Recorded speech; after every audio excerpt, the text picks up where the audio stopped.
Integrated Bhubharati పోర్టల్‌ను రైతు కోణంలో రూపొందించింది. సామాన్య ప్రజానీకానికి, ముఖ్యంగా రైతాంగానికి ఎలాంటి ఇబ్బందులు కలగకుండా ఉండేందుకు ఈ పోర్టల్‌కు రూపకల్పన చేసింది. ఏప్రిల్ 2 నుంచి ఖమ్మం జిల్లా కుసుమంచి, భద్రాద్రి కొత్తగూడెం జిల్లా అశ్వారావుపేట, రంగారెడ్డి జిల్లా అమన్గల్, సంగారెడ్డి జిల్లా వట్పల్లి, నారాయణపేట జిల్లా కొస్గి మండలాల్లో ప్రయోగాత్మకంగా అమలు చేస్తున్నారు. గతంలో మాదిరిగా రైతులు తమ భూ సేవల కోసం మీ సేవా కేంద్రాలకు వెళ్లవలసిన పని లేకుండా తమ ఇంటి నుంచే భూ సేవలు పొందే విధంగా పోర్టల్‌ను రూపొందించారు. రైతులు తమ భూమి హద్దులు తేల్చాలని సర్వే అధికారుల చుట్టూ తిరిగేవారని ఇప్పుడు ఎక్కడికి వెళ్లకుండా ఇంటి నుంచే భూభారతి పోర్టల్ ద్వారా పొందవచ్చు. రైతు లాగిన్ అయిన వెంటనే తనకు ఉన్న భూమి వివరాలు కనిపిస్తాయి. ఎన్ని ఎకరాలకు సర్వే కావాలో కోరితే అందుకు సంబంధించిన ఫీజు ఎంత చెల్లించాలో కనిపిస్తుంది. ఫీజు చెల్లించిన తర్వాత ఆ వివరాలు ఆ గ్రామంలో ఉన్న లైసెన్స్డ్ సర్వేయర్ లాగిన్ కు వెళుతుంది. ఆ తర్వాత 2 రోజుల్లో ఆ రైతు భూమికి ఆనుకుని ఉన్న రైతులకు నోటీసులు జారీ చేస్తారు. తర్వాత 7 రోజుల్లోపు సర్వే తేదీని సదరు లైసెన్స్డ్ సర్వేయర్ ఖరారు చేయడమేగాక సర్వే కూడా రోవర్లతో పూర్తి చేస్తారు. దీనిని సిస్టంలో నమోదు చేశాక అది మండల సర్వేయర్ స్క్రూటినీకి వెళుతుంది. ఆపై మండల తహసీల్దార్ ఆమోదం పొందాక దరఖాస్తుదారైన రైతుకు ఎల్పీఎం భూదార్ నెంబర్ల కేటాయింపు జరుగుతుంది. ఈ వివరాలు భూభారతి పోర్టల్లో కూడా నిక్షిప్తమవుతాయి. సర్వే పూర్తయిన తర్వాత సర్వే మ్యాప్ను జనరేట్ చేసి భూభారతి పోర్టల్లో అప్లోడ్ చేస్తారు. ఈ ప్రక్రియలో రిజిస్ట్రేషన్ దరఖాస్తు ప్రారంభమైనప్పటి నుంచి పూర్తయ్యే వరకు ప్రతి దశలో పౌరుల రిజిస్టర్డ్ మొబైల్ నంబర్కు SMS అలర్ట్స్ పంపిస్తారు. భూభారతి చట్టంలో పేర్కొన్న విధంగా వ్యవసాయ భూములకు సంబంధించి క్రయ విక్రయదారులకు ఇబ్బంది లేకుండా రిజిస్ట్రేషన్ సమయంలో సర్వే మ్యాప్ను జతపరిచే నిబంధనను ఈ 5 మండలాల్లో అమలు చేస్తున్నారు.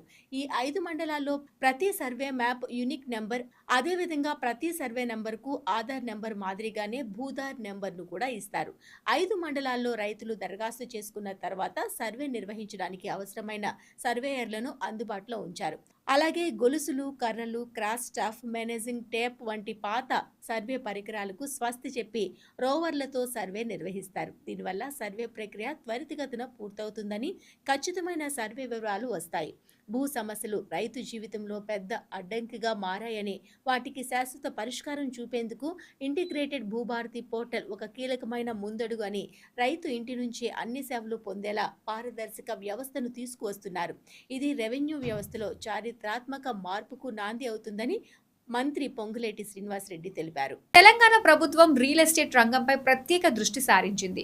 మరీ ముఖ్యంగా రాష్ట్ర నిర్మాణ రంగంలో విప్లవాత్మకమైన మార్పుల్ని తీసుకొచ్చింది. ఈ క్రమంలో ట్రాన్స్ఫరబుల్ డెవలప్మెంట్ రైట్స్ అంటే TDR వినియోగంతో అదనపు అంతస్తుల నిర్మాణంలో వెసులుబాటు కల్పించింది. ఇప్పటి వరకు హైరైజ్ భవన నిర్మాణాల కనీస ఎత్తు 18 మీటర్లు ఉండగా ఇప్పుడు దాన్ని 21 మీటర్లకు పెంచుతూ నిబంధనల్లో మార్పులు చేసింది తెలంగాణ ప్రభుత్వం. ఇకపై 21 మీటర్ల ఎత్తు దాటిన భవనాలను ఆకాశ హమ్యాలుగా పరిగణిస్తున్నట్లు స్పష్టం చేసింది. ఈ మేరకు భవన నిర్మాణ నిబంధనలు 2012లో సవరణలు చేస్తూ కొత్తగా మరిన్ని నిబంధనలను అందులో పొందుపరిచింది.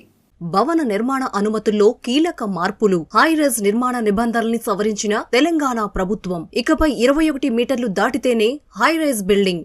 సెట్ బ్యాక్ల్లోనూ TDR మినహాయింపులు. అదనపు అంతస్తుల నిర్మాణానికి వెసులుబాటు.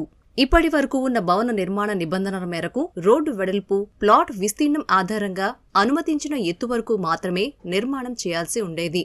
ఈ లెక్కన ప్లాట్ విస్తీర్ణం 1000 చదరపు మీటర్లు దాటితేనే గరిష్టంగా 18 మీటర్ల ఎత్తు వరకు అంటే G+5 అంతస్తుల భవన నిర్మాణానికి అనుమతి ఉండేది. TDR కొనుగోలు చేసిన అదనపు అంతస్తులు కట్టుకునేందుకు వెసులుబాటు లేదు. తాజాగా నిబంధనల సవరణలో TDR వినియోగిస్తూ నిర్మాణం 21 మీటర్ల ఎత్తు వరకు అంటే G+6 అంతస్తులు నిర్మించుకునేందుకు అవకాశం కల్పించారు. అంతేకాకుండా ఈ నిర్మాణానికి ప్లాట్ కనీస విస్తీర్ణాన్ని 750 చదరపు మీటర్లకు తగ్గించింది. కొత్త నిబంధనల ప్రకారం TDR వినియోగం ద్వారా 750 నుంచి 2000 చదరపు మీటర్ల వరకు ప్లాట్ విస్తీర్ణంలో భవన నిర్మాణాన్ని 18 మీటర్ల నుంచి 21 మీటర్ల ఎత్తు వరకు నిర్మించుకోవచ్చు. అయితే పార్కింగ్ ఇతర నిబంధనలు ఖచ్చితంగా పాటించేలా నిబంధనలను కఠినతరం చేసింది ప్రభుత్వం. ఇక ప్లాట్ విస్తీర్ణం 2000 చదరపు మీటర్లకు మించి ఉంటే ఆ స్థలంలో TDR ద్వారా అదనపు అంతస్తులు నిర్మించుకునేందుకు ప్రభుత్వం వెసులుబాటు కల్పించింది. ఇదే సమయంలో రోడ్డు కనీస వెడల్పు 40 అడుగులకు మించి ఉంటే ఆ ప్లాట్లో G+5 అంతస్తులకు అదనంగా మరో 3 అంతస్తులు నిర్మించుకోవచ్చు. రోడ్డు వెడల్పు 60 అడుగులకు మించి ఉంటే అదనంగా మరో 4 అంతస్తులు, రోడ్డు 80 అడుగులకు మించితే మరో 5 అంతస్తులు కట్టుకోవచ్చు. అయితే అగ్నిమాపక, ఎయిర్పోర్ట్ ఇతర నిబంధనలు పాటించాలని స్పష్టం చేసింది. భవనాల కనీస ఎత్తు 21 మీటర్లకు తక్కువగా ఉండే ఆకాశ హమ్యాలతో పాటు బహుళ అంతస్తుల భవన నిర్మాణాలు చేపట్టేటప్పుడు టీడీఆర్ వినియోగంతో సెట్ బ్యాక్లో మినహాయింపు పొందేందుకు అనుమతించింది. హైరైజ్ భవన నిర్మాణాలకు టీడీఆర్ వినియోగం ద్వారా కనీస సెట్ బ్యాక్ నిబంధనల్లో 10% మినహాయింపు పొందేందుకు అవకాశం ఇచ్చింది. అయితే ఈ నిర్మాణాలకు అన్ని వైపులా కనీసం 7 మీటర్ల సెట్ బ్యాక్ ఉండాలని నిబంధనల్లో పేర్కొంది. పట్టణ ప్రణాళిక విభాగం మాస్టర్ ప్లాన్ లో పేర్కొన్న రోడ్డు వెడల్పు తగ్గించినా, సవరించినా, ఆ రోడ్డును తొలగించినప్పుడు ఆ స్థలానికి సమానమైన డెవలప్మెంట్, వినియోగ మార్పిడి ఛార్జీలు లేదా ఆ టీడీఆర్ కు సమానమైన ఛార్జీలు చెల్లించాలి. ఈ మేరకు మెట్రోపాలిటన్ ఏరియా ప్రత్యేక ప్రధాన కార్యదర్శి జయేష్ రంజన్ ఉత్తర్వులు జారీ చేశారు. ఇక కోర్ అర్బన్ రీజియన్ క్యూర్ పరిధిలో 10 అంతస్తులకు మించిన ఆకాశ హర్మ్యాల్లో 10వ అంతస్తు తర్వాత చేపట్టే అదనపు అంతస్తుల నిర్మిత స్థలంలో 10% టీడీఆర్ ను వినియోగించాలని గత సంవత్సరం ప్రభుత్వం ఉత్తర్వులు జారీ చేసింది. ఇప్పుడు టీడీఆర్ వినియోగాన్ని తగ్గించి 10 అంతస్తుల నుంచి 20 అంతస్తుల వరకు నిర్మిత స్థలంలో 3% నిర్మిత స్థలానికి సమానమైన, అలాగే 20 అంతస్తులకు మించితే ఆ మొత్తం నిర్మిత స్థలంలో 5% నిర్మిత స్థలానికి సమానమైన టీడీఆర్ వినియోగించాలని పేర్కొంది.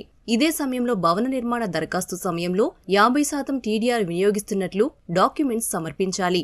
మిగతా 50% టీడీఆర్ పత్రాలను నివాస యోగ్యత పత్రం జారీ సమయంలో అందజేయాలని తెలంగాణ ప్రభుత్వం స్పష్టం చేసింది.